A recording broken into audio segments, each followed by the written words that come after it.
ایک کوشچن یہ تھا شیخ کہ ڈلیوری کی حالت ہے، فار ایگزامپل 10 دن 20 دن یا 25 دن ہو رہا ہے رمضان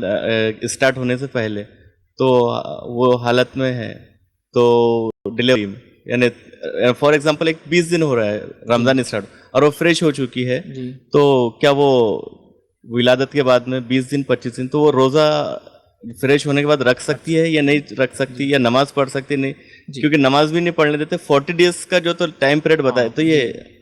احادیث کے حساب سے کیسا ہے، اس کی تھوڑی تفصیلات جی بتائیے۔ انشاءاللہ بھائی نے ایک اچھا سوال کیا، لیکن اس سوال کو میں مختصر جواب دوں گا، تفصیل نہیں۔ پہلی چیز یہ جو طریقہ جو سنت ہے وہ یہی ہے کہ ایک انسان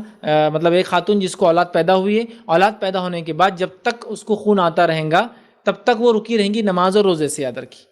نماز اور روزے سے رکی رہیں گے، جیسے حیض کا معاملہ ہوتا ہے یہاں بھی وہی معاملہ ہے، ٹھیک ہے۔ لیکن اس کا کوئی فکس ہے، یہ ہر انسان ایک عورت کے حساب سے بدلتا رہتا ہے، یہ الگ بات ہے اور بڑی افسوس کی بات ہے ہندوستان میں یہ معاملہ فکس کر لیا گیا 40 ڈیز، شریعت میں نہیں ہے۔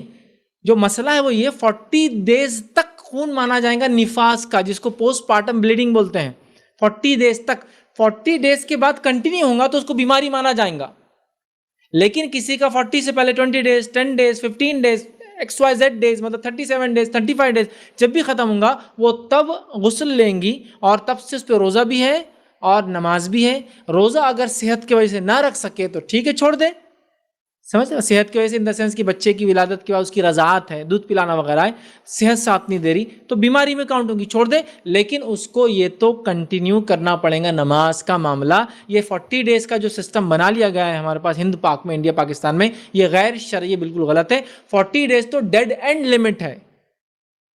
لیکن اس سے پہلے 2 دن 4 دن 10 دن 15 دن 20 دن 25 دن 27 دن 28 دن کچھ بھی ہو سکتا ہے، جب ختم ہوگا غسل کریں گی اور وہ روزہ بھی رکھیں گی، نماز بھی پڑھیں گی، سوائے اس کی کہ بیماری اس کی بڑی کمزوری زیادہ ہے، روزہ چھوڑ دے، کوئی مسئلہ نہیں، بعد میں کنٹینیو کرے، لیکن نماز تو بہرحال ہے ہی، اس کو کرنا ہی پڑے گا۔ اور یہ بھی کسی انسان کے جسمانی حالت پر ڈیپینڈ ہے۔ میں نے ایسے کئی لوگوں کو دیکھا، میں کیا بتاؤں آپ کو،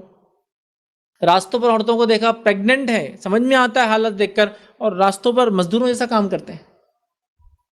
تو گویا انسان کی حالات، صحت اس کے ماحول معاشرے پہ ڈیپینڈ ہے۔ سب کو ایک جیسا تو کاؤنٹ نہیں کرتا ہوں، اللہ نے کسی کو جذبہ اور شوق دیا تو وہ کرے۔ ہم نے صحابیات کے کئی واقعہ سنے، ام سلیم رضی اللہ عنہا ہیں، جہاد کا اعلان ہوتا ہے، آج